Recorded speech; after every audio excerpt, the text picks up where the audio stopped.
be a reason. There must be a reason that we would find this far more interesting. And so I'll do my part to offer you the thrill of overtime, but in a talk about church planting. I'll share a little bit about myself, a little bit about my ministry, painting a picture, probably most of my church planting career. No one would call me a church planter. In church language, I'm a church planter. In my context, I don't think anyone would call me a pastor, or at least not use those terms. For the past, probably since 2017, I've ministered predominantly in a context of folks who, some of them grew up in the church, but the majority have not. And in that context, everything looks different. I think spirituality is still there, but the assumptions of folks, whether they know the stories of the church, whether they've ever been, whether they even know the words or the language, I think is reflective of how our country is shifting. And it is permanently shifting in a way that those who would check the box of churchgoer or even Christian is becoming less and less. And the fastest growing religion would be those nuns, N-O-N-E-S, people who are spiritual but not religious. So how do we as church figure out how to minister into a different age? And I think COVID has given us a chance to rethink things because it forced us to. And we could opt to work our best to try to return to a normal without acknowledging how there is no old normal to return to. There is only a reimagination of possibilities of what the church can be today.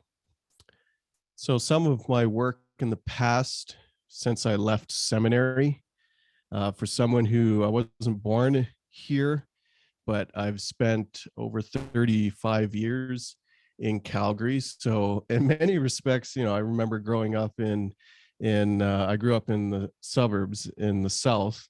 And so growing up as a kid, there wasn't a lot south of us. There weren't a lot of hockey rinks. So playing in hockey, we'd have to drive to all the small towns and Okotoks and High River. And so I've spent my fair share of driving through the countryside. But times have shifted. And although I've grown up in the church and grew up in what I would call evangelicalism now, or white evangelicalism, to be more specific of the cultural context that I grew up in after university, right after university, I went to seminary because, like many of you heard this call. And so I heard this call and I always knew that church leadership would be something that I would do. But I also knew that I didn't fit within just run-of-the-mill contemporary Christianity, or in my case, it would have been contemporary evangelicalism. That was just not a space that I found belonging in. And I also knew, just by looking around me and looking around in the church was incompetent, and that's a pretty strong word to use, but we were incompetent at connecting with people who didn't look like us. And I grew up again in a predominantly white congregation. And so if you didn't look, if you didn't earn, you didn't live around the same neighborhood, you didn't really belong into this particular church or even in the denomination. So I started to have some questions around why, what I thought at the time, the church would was struggling so much with mission. Now, mission for many churches is something that you'd think through a lens of outreach. It's this piece of, we do this maybe in a faraway country, or we may do it as a ministry, but you don't think of it as the lens through which you filter the function of the whole church through, to join God. And God doesn't need the church. The church is a participant with God in the unfolding hope to rescue and redeem all of creation. That's a good thing because we've been invited to participate. Yet we struggle with that. We struggle with using, or rather joining in to this dream that God has and filtering the function of church through mission. It's just that outreach thing. So I thought to myself, maybe if we fix our thinking around mission, the church as a whole, and also what I wanted to see in a church, would do better at drawing in new people, but more importantly, it would do better at even extending across families. And so you might think of your own family, your own kids, maybe your grandkids, and you consider how many of them go to church now or have some nascent connection with church, Christianity, spirituality, any of those things. And every ensuing generation seems to be having more and more disconnect from where the church functions today, which I think is really indicative that society has just kind of meandered forward. Our country is changing. That's not news, but the church has largely stayed stagnant in a place where it just assumes everyone will come to it in search for answers to life's questions. But people don't do that anymore. So you can keep on doing the same things and center the function of the church, which is usually a Sunday service. And we really lost our way when COVID hit because we lost that service, which was a central function of the church. If that's usually what we focus in on, when people stop drawing in automatically, or at least have an idea that you might belong in such a space like that, what else do we have? So for me to ask these questions 15 plus years ago, I realized that the denomination I was a part of, it was not going to connect with people who looked like me or did things like me. In fact, all it was really good at, and they are good at it, was connecting with families in the suburbs. So that wasn't me. And I knew that I wouldn't be able to function as a minister either unless I was in that context. So the next best thing is being an entrepreneur was church planning. So because my ideas were to connect more in an urban setting and all the different facets that would be included in that, church planting with this denomination wasn't something that panned out. So I did the next thing, which was I struck out on my own, which is a terrible thing to do. And that's not something I would recommend any of you doing. If there is a strength, and there, of course, there are many weaknesses with your models of how to do new things, is that usually you want to remain connected into some church, into a body. And so that's, I think, important. That's a good asset to hang on to. For me, I struck out on my own, and I honestly Lone Rangered it. And that's not the way you should be doing new things. Luckily, God had different ideas, and I started, if you're in Calgary and you know the area, I lived in and started ministry in Kensington, which is one of the high street areas, and quickly partnered with other small mishmashy communities.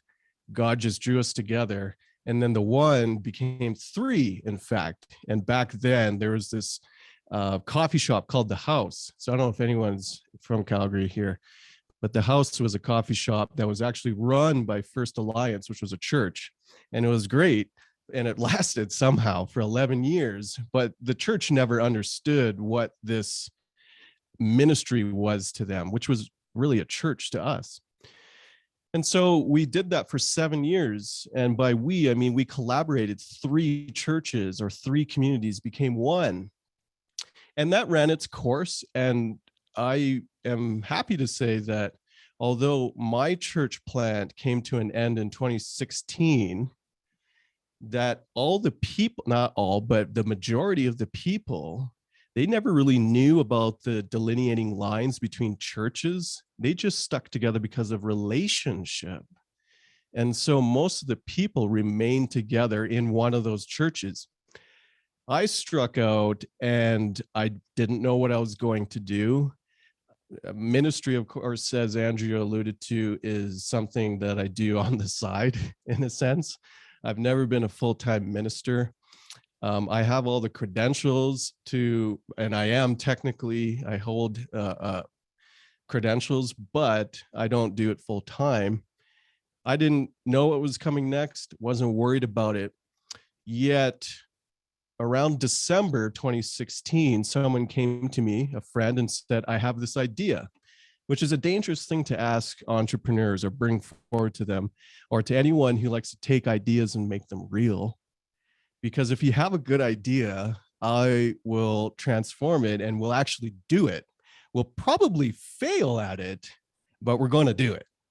And so together, she had the idea of, listen, for the folks who would never fit into even the most contemporary church, I have this idea. And it was focused into the arts, hip hop, that sort of community. Let's do something around the cipher, which is a hip hop term. It's about artists and rappers and dancers and musicians all coming and bringing their gifts into a circle. And it's, a loud improv mess, really, centered around hip hop music.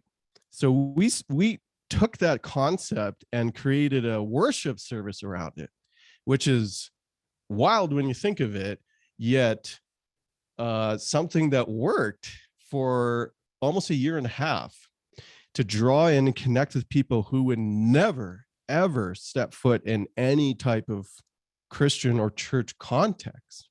So in that sense, it was a success. We turned around an idea into what I would call a church in 2.5 months. Because all we need to do is execute on a gathering, and then we let God figure out where the rest would fall. Opening night in 2017, February, Valentine's, was incredible. Part of the group was over maybe 100 people. We were in Mission, which is still inner city in Calgary. Everything was rolling. There was, unfortunately, to me at least, a lot of Christians showed up because there's sort of a contingent of young Christians who just go to the next cool thing. And they came, but they didn't stay, which was good for me. But they came initially, but then all the community around this, we would say in church planning language, I wouldn't use it, but the least reached people were in the mix. And that moment was a true Acts time. Like, even as a minister, as a pastor, it was hard for me to process when the Holy Spirit was moving in such a manner, because it was so rare for me to see people being healed, people coming to Jesus. Even one dude went to jail. That's a true story. All that happened on opening night. So Cypher Church was born then. It's still called that today, but it doesn't look like that at all. The cipher, the loud, the hip hop, that ran its course in 1.5 years. After that, we started to take what would be your Sunday mornings through either follow liturgy or the hymnal. We had the opposite end of the spectrum. We still gathered. It was still intentionally focused to Jesus, but we also opened it up to every expression you could imagine. Because I don't think, and especially when we think generationally here, that everyone absorbs worship through music or listening to somebody preach. So there must be different ways that we connect and touch and hear and feel God and the Spirit. So we did things like art, illustrations, movement, poetry, spoken word. These are all different gathering points. We only went once a month. And it was small, between 15 to 30 every time, yet also deeply meaningful in worship experiences. So every single month was almost like a new iteration. And it wasn't always led by me. I would help, I would be a point person, but we also opened up with open hands to the community and said, listen, what ideas or gifts do you have to bring? And right off the bat, we said, bring those, we'll champion them, and we'll try it. And some of the ideas that came I write about this in my new book coming, because they were utterly transformative moments for this church community, and moments that I don't think would ever be replicated or even happen in a traditional church.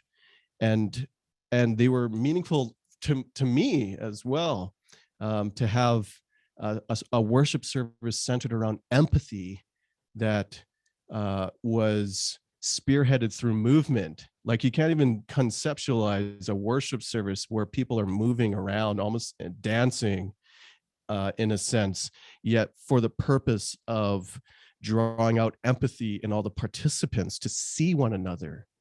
Uh, these are things that I don't even know we could replicate if we were to do it again in the same way. That's not to say that what we were doing is unattainable. In fact, its power was it was able to unlock the gifts of the community. So that takes us to COVID. And when COVID hit, we lost the crucial factor for us, which was the table and the meals that we shared as community.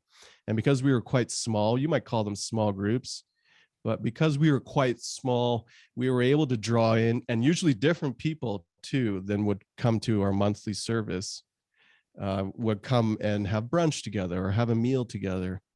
And when we lost that, we lost the linchpin to the community. And since then, we have iterated, and it now includes totally different people. So Cyber Church has maybe come into a third iteration now within 4 or 5 years. And now it is predominantly online. In fact, almost exclusively online, which is odd because we have never done Sunday services, and I have never been a champion of online. And we're doing both of those things every other week, not every week, but every other week. We have really a normal service, less music. We follow church calendar. We gather online, which does two things, however. It opens the door for participants to be just like tonight across wide spaces. And so geography is no longer an issue. And so it has increased accessibility for those, especially the disabled folks, can now connect into the community, when before a Sunday service is not something that is accessible. We're also able to do this across cities. And so actually half, if not more, of Cypher Church is collaborating with a small community in Edmonton. And there we have a different kind of iteration or expression, but we all champion around the same ideas of trying to process, what does this faith Christian idea mean in a modern world? And we also have folks from across Canada come through. So that is one of the assets, I guess, of online. But we also have lost that table and the touch and the incarnational presence that we might have with one another. So that is the end of Cypher Church's story to share with you. And I leave it in a sense of tension, because you don't always know where you're going. Now, we have the ability to iterate quickly and to be okay with change. We're not going to lose, and we have lost people, but we're not going to lose a big donor to the church because we're not doing things in a particular way. That's not relevant to us. We don't have big needs because we are relatively small. And because of that, it opens up the door to at least attempt new things, and to also cultivate a culture where folks around that table expect some level of flux. And so it's no longer I go to church or go to church service and I know it's going to be the same. It's some level of stability. In ways, the services part at least offers an expectation of instability, that you don't know what you're going to get, but it's okay because you are trying to draw and connect with community that worships in different way. So other folks, your neighbor or the people in the church community. And also it's a method for, for us to try to figure out and respond to where God may already be at work. So going back to the very start now, I gave you some context of just my ministry, what probably out of the box, pretty wild ideas that you wouldn't conceptualize regularly within your Presbyterian context. And just to give a snapshot of how big, and to me it's still small, this picture that I paint for you, but how big God is at work in the midst of a rapidly shifting culture. I said that I thought initially as a church planter that if we had solved the problem around mission, and so the words at the time, still today, some churches are capturing language called the missional church. Some of you have heard that. And so that's just an approach, and then that reorientation towards right thinking around missiology. So right thinking, the theology part, would somehow shift your practice. So going through maybe 5 years into church planting, I realized that was not going to help. That we could have the right thinking part, but wasn't going to fundamentally shift aspects of belonging. And so that was both work in me that I needed to figure out, but also that which I think the church is to embody as well, which is a love for God, a love for one another in community, and a love for the neighbor, the other. That's also connected to a love for yourself as well, which we tend to forget that piece. So love as an ethic, not merely one that you think through, but one that you embody, is not something that is immediately shifted because you have good theological thinking. And so I realized as I was going through church planning and as a new minister with these new ideas, but with people, that some of the fundamental questions that plague the church weren't going to be answered if we just read better books. Matters of segregation, so racialized segregation in churches. Right now, if you think in a Canadian context, you think of reconciliation, matters of justice, and that fundamental question I started with, which was the church seems to be unable, incompetent, in fact, at connecting with people who don't look like it. And that sometimes spans even generationally as you look at your own kids or grandkids and you're like, why aren't they following behind us? Which leaves you with a lingering question around legacy. And in what manner are you leaving legacy behind with something that your kids can pick up on? So I think that when we think of the center of the church in terms of function, it still remains that Sunday service. And we work so hard to get back into Sunday service in person during this pandemic, but we haven't thought about whether or not people actually need that. So there is value in church service. I just wonder, and in fact, I know, whether or not we know how to do anything in any different way. Are we going to continue pouring all of our resources into Sunday service when in fact it's, something that the insiders need and want? But as congregations and memberships decline, the insiders are declining as well. So in what manner are we adjusting? So there will always be options for us if you want a Sunday service. There's no shortage of that. The question is, in what manner can we at least iterate, test, try something new, or even something slightly different, and still be okay at calling it church? Does it have to be Sunday morning? Does a minister who has credentials have to be in the front? Like, again, if you want to sing songs out of the hymnal or songs out of the latest contemporary whatever, and listen to someone preach for 20 to 40 minutes every Sunday, there's no end to all the options you have for that.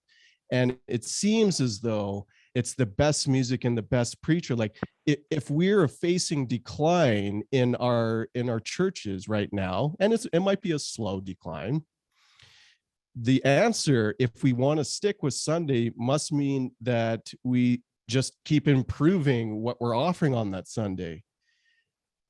But that's often a race to the bottom where the best and the richest churches survive and they just operate and cannibalize off of every other closing church. That might be a tough pill to swallow, but again, I'm not saying that Sunday services are things that we need to do away with. What I am suggesting is that we already know how to do that, right? And it's working for some, but when we think about those who are not in the pews anymore, in what manner can we encounter them? And that brings me back to the story we began with a reflection around Acts 8. 2 chapters later is Acts 10. And in Acts 10, we have this monumental story of Peter and Cornelius. So if you remember, Peter, he has an afternoon siesta, and he has this vision in Acts 10 of this sheet coming down. You know the story. And the sheet comes down and God says, eat. And Peter says, no, because Peter's a little slow and he's always like saying the wrong things. And God says, eat. And he says, I shouldn't. And God says, don't call the things I call clean unclean. And this is a start of something radical. See, with the Ethiopian eunuch and Philip, we actually have 2 Jews who are talking to each other. The Holy Spirit doesn't come onto the Gentiles until Acts 10.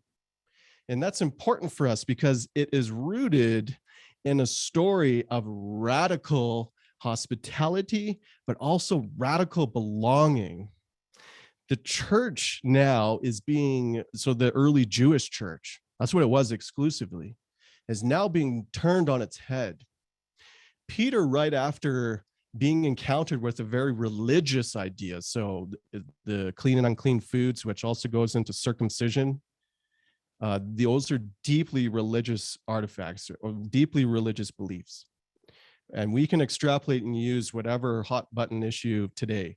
Same-sex marriage could be one. Deeply religious beliefs that are highly polarizing. And then God says, Peter, go to Cornelius's home, the centurion. This is a wild idea because the centurion is representative of Rome, and Rome is a colonizing force right now. God is saying to Peter, go to the colonizer's home, the one that is bringing violence unto your people, and the Holy Spirit's going to come into that place.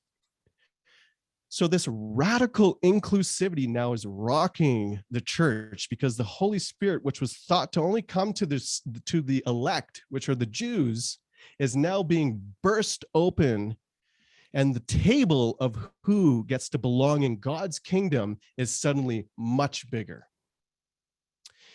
That ethic of how to embody radical belonging and radical inclusivity in church today is one that we pull from the DNA of that early New Testament church, the early Acts church, in fact.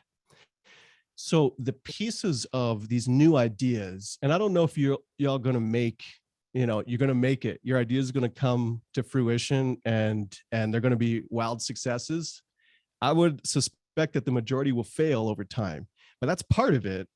The point is that in our attempt to meet God, where God is already at work, in what manner can our ideas embody those ethics of the early church of radical inclusivity, radical love, and a love that stretches beyond just God to those inside the safe confines of the church walls and pushes beyond into the other, into the neighbor, even into yourself as well.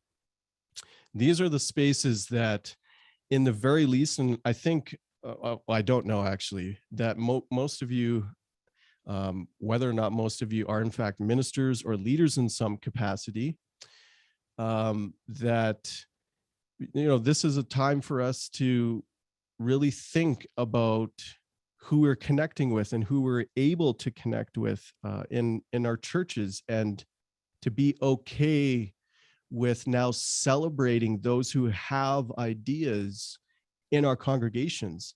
I think that's actually an easy win for us, especially if you have a relatively larger congregation, even 50 plus. Somebody in that congregation is already doing this stuff without permission. And it's your job as leader, especially as minister, to find those people and champion them, not for the sake of trying to draw them into Sunday service. Like, that's the funnel for a lot of church planting, which I think is, again, it's fine, but why is everyone trying to do that same thing? It tried to do the new thing so people eventually come into the church and then go to service and some, like, don't worry about that. In what manner can you love well? And in what ways can you, if you want an easy win, find where people are already operating in your congregation? Someone shared a story about starting coffees over Zoom. Like, that's a new idea, and why not? And how can you champion that as leaders now to call that and legitimize that as appropriate church function? So that was one of the answers for you, an easy win. Find what folks are already doing. But ultimately, our right thinking around the books, around missiology, theology, better preaching, like all those things, they work for some contexts and some folks.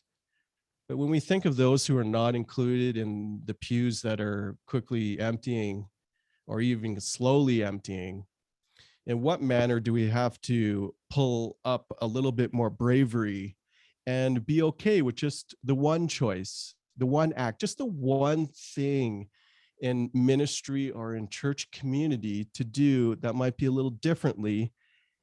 Don't worry about where it goes, but let the attempt count and celebrate that as you go and figure it out. So those are some snapshots of my own journey.